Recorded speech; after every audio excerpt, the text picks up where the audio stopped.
A paz do nosso Salvador Yahushua, é o Machia.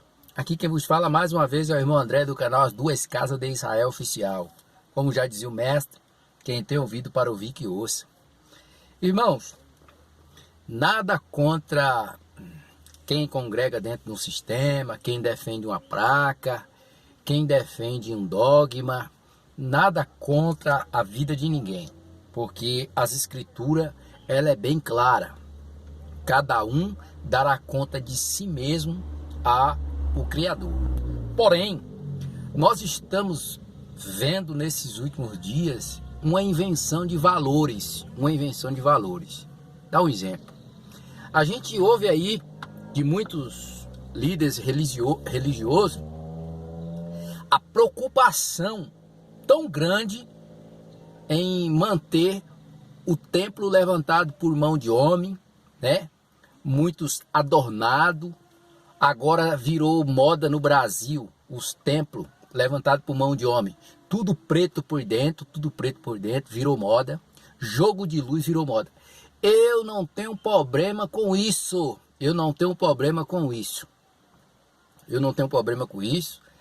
Cada um defende o seu. Eu vou defender as escrituras. O que diz as escrituras. Olha o que diz em Hebreus capítulo 3, do 1 ao 6. Infelizmente, algumas pessoas não atentam para isso. Problema deles. Eu não tenho problema com isso. Entendeu? Problema é de quem não está nem aí para as escrituras. Eu não tenho esse problema. Então, olha o que diz em Hebreus capítulo 3, do 1 ao 6. O título diz: o Machia é superior a Moisés.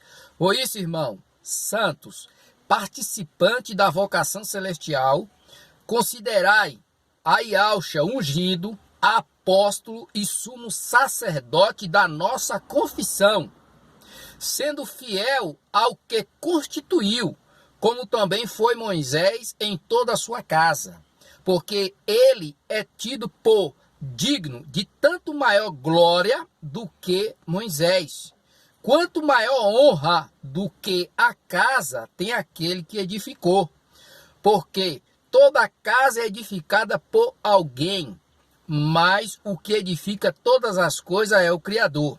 5.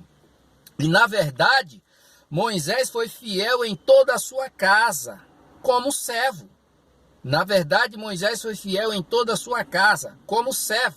Para testemunho das coisas que se havia de anunciar. 6. Mas Cristo ungido como filho sobre a sua própria casa. Ponto e vírgula. Mas Cristo como filho sobre a sua própria casa. A qual casa somos nós?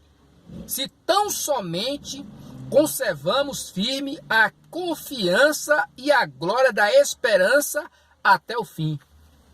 Ora, aqui está dizendo que Cristo tem muito mais glória do que Moisés, porque Moisés, como servo, foi fiel em toda a casa, né?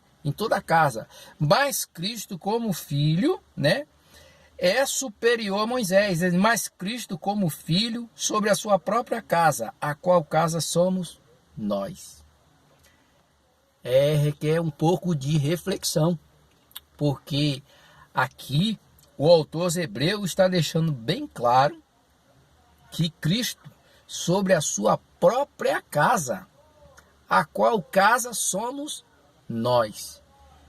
Agora, por que existe tanta casa de Deus? Né? Tanta casa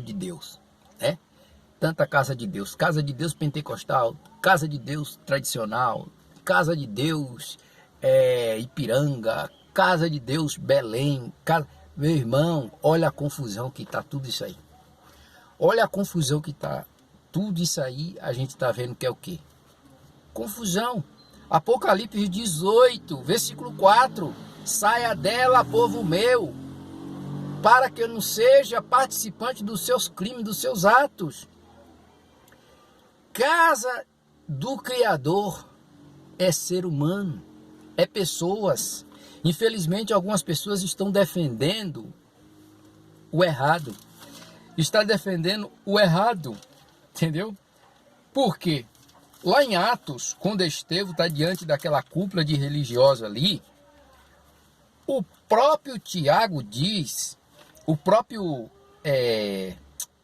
Estevão diz, lá em Atos 8, versículo 47 e 48, que Salomão lhe edificou casa, mas o Altíssimo não habita em templos feitos por mão de homens, como diz o profeta. Espera aí.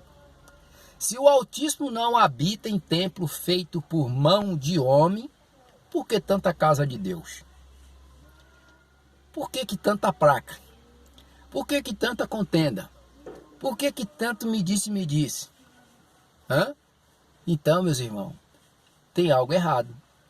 Porque o autor aos Hebreus está dizendo que Cristo, né, como filho, sobre a sua própria casa, a qual casa somos nós. Olha o que diz aqui no Evangelho de João 14, 23. Evangelho de João 14, 23. Olha que palavra o Machia diz aqui. 14, 23. E Alcha respondeu e disse: se alguém me ama e guardará a minha palavra, meu Pai o amará. E viremos para ele e faremos nele morada. Opa! Se alguém me ama, o meu Pai o amará. Viremos para ele, né?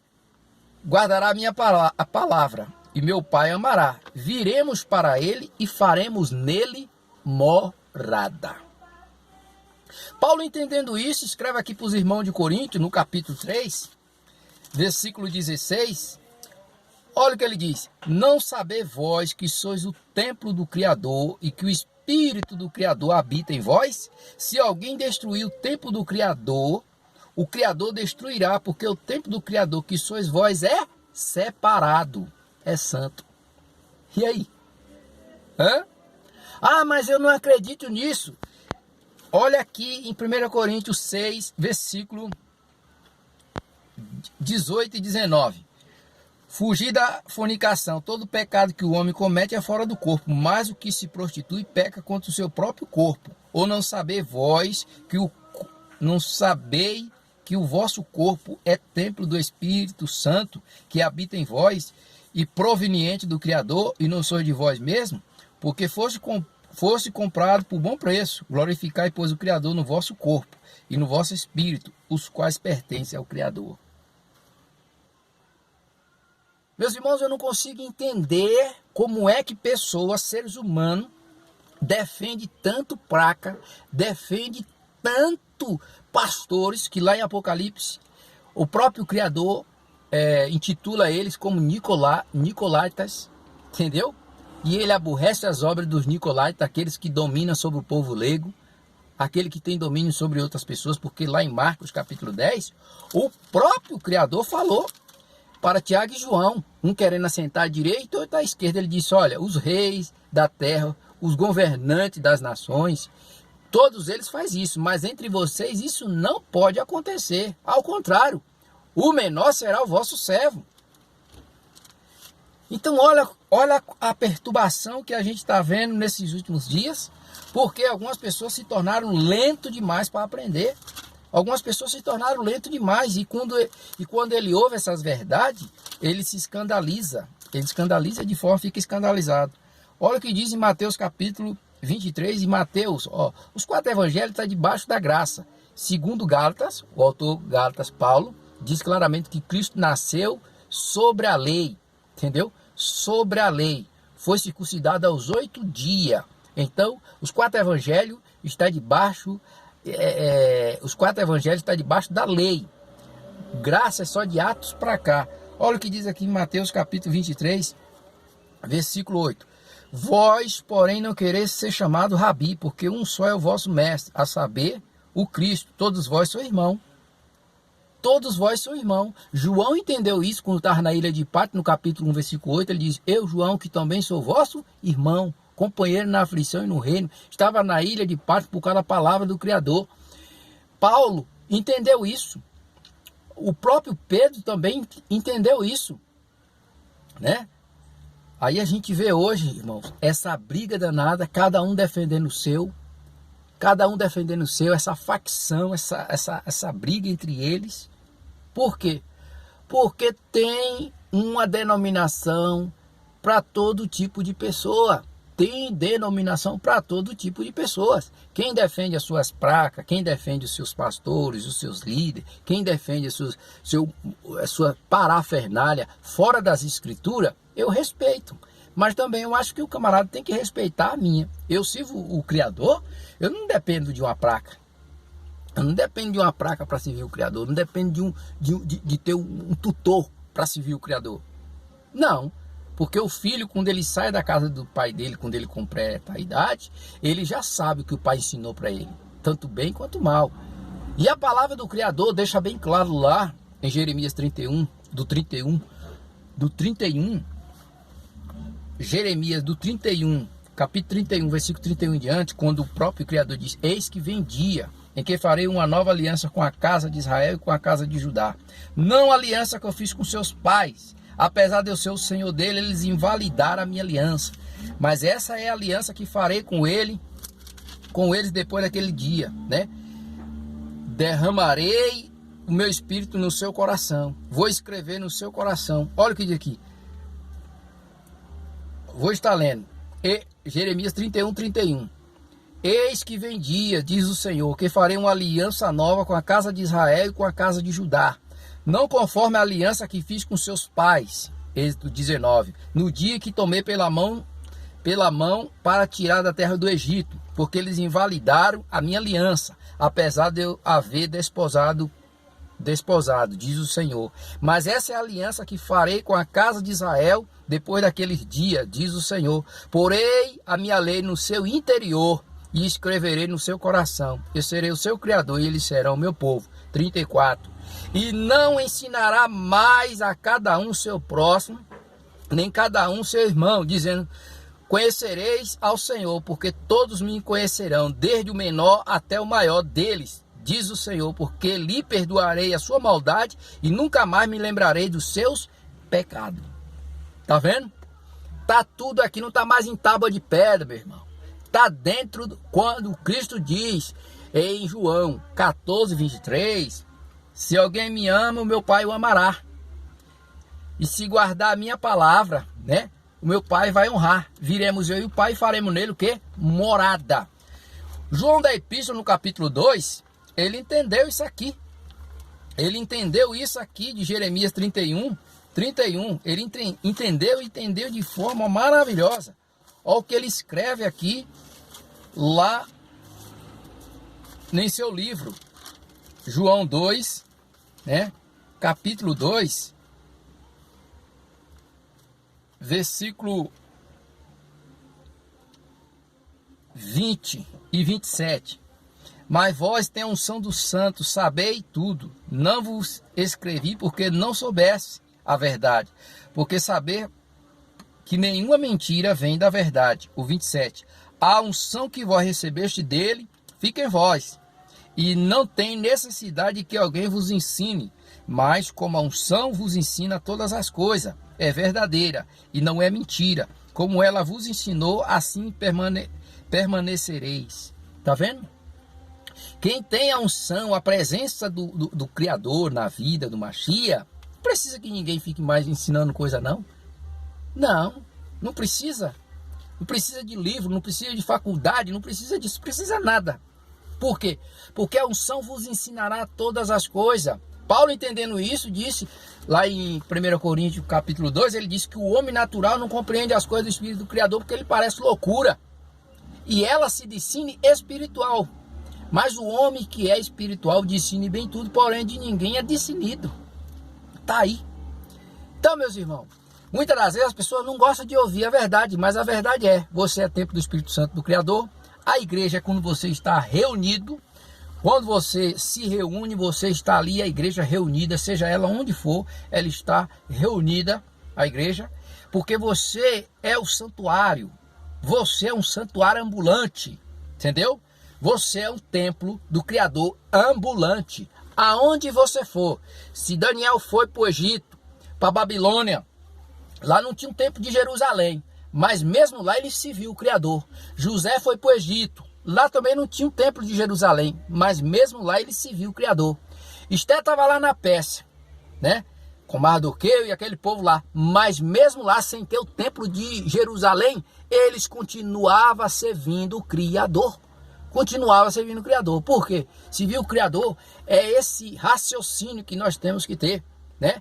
Esse entendimento. Se via, Paulo diz, eu com o corpo sirvo a lei do pecado, mas com o entendimento a lei do Criador, a lei do Criador. Tem muita gente aí que não serve o Criador, porque não tem o entendimento.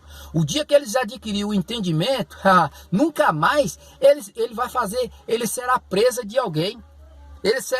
Nunca mais ele será manipulado por sistema, por pessoas, por filosofia, por doutrina. Por quê? Porque ele serve ao Criador com entendimento, mente, entendimento. Entendeu? E quando você serve ao Criador com entendimento, meu irmão, aonde você for, você é representante do céu. Salmo 15. Aonde você pisar, você é representante do céu.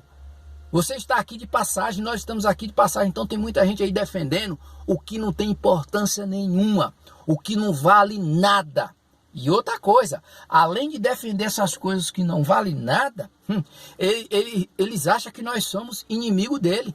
Paulo, quando escreve para os irmãos de Gálatas, no capítulo 4, versículo 16, sabe o que é que ele diz? Vem cá, eu fiz-me inimigo de vocês por falar a verdade. Gálatas 4,16, Paulo diz, por acaso eu fiz inimigo de vocês por falar a verdade? No 19, versículo 19, ele diz, meus filhinhos, porque de novo eu sinto dor de parto, até que o Machia seja formado em vós. Entendeu? Quando Paulo escreve para os irmãos de Éfeso, no capítulo 2, mostrando que Cristo no madeiro, né, derrubou a separação que havia no meio, juntando as duas casas de Israel. Cristo unificou as duas casas que tinham se separado nos dias dos filhos de Salomão. Tinha se separado lá em 1 Reis, capítulo 11, capítulo 12, tinha se separado. Cristo foi o único que edificou, que juntou, unificou a Israel. Davi unificou, deixou para Salomão unificado, mas no tempo de Salomão amou muitas mulheres. O Criador não dividiu nos dias de Salomão, mas nos dias de Roboão, filho de Salomão, o Criador dividiu. Só Cristo, entendeu? Só Cristo unificou esse novo Israel. E o novo Israel que está aí é espiritual. Esse novo Israel é espiritual, que trata de branco, de preto, de gordo, de magro, de todo tipo. Qualquer pessoa que está no Machia já faz parte do novo Israel. Não desse sionismo que está aí. Não desse sionismo que está aí em Israel dizendo que eles são o povo do Criador. Não. O povo do Criador é todos que estão no Machia. O Machia comprou para o Criador homens de todo povo, tribo, língua e nação. Para o Criador fizeste um reino de sacerdote. Era para Israel ser esse reino de sacerdote. Lá em Êxodo 19. Em Êxodo 20 ele recebe os 10 mandamentos. Em Êxodo 32 eles quebraram a aliança. Só a tribo de Levi vai ser esse reino de sacerdote. Só a tribo de Levi vai ser esse reino de sacerdote. Mas tinha a promessa para ser todo Israel. E quem é que faz esse reino de sacerdote? Cristo. Cristo, João disse que ele comprou para o Criador homem de todo povo, tribo, língua e nação. E para o Criador fizeste um reino sacerdotal. Entendeu? Cristo unifica Israel. É por isso que agora, lá diz em Gálatas, né? Nem macho, nem fêmea, mas tudo em Cristo. Tudo em Cristo. Tudo em Cristo. Entendeu, meus irmãos? Então é isso. Defenda, sabe o quê? As Escrituras. Eis que estou convosco todos os dias até a consumação do século. Defenda as Escrituras. Não defende essas coisas aí que o homem cria, que o homem estabelece, porque senão você vai quebrar a cara. Porque lá em Apocalipse 18, 4, lá diz claramente, né? Lá deixa bem claro, saia dela, povo meu, porque para que eu não seja participante dos seus crimes. É o que está escrito nas Escrituras. E Gálatas 4,19 está deixando bem claro, né? Gálatas 4,19. Meus filhinhos, porque de novo eu sinto dor de parto, até que Cristo seja formado. Quando Cristo é formado no cidadão, Paulo tinha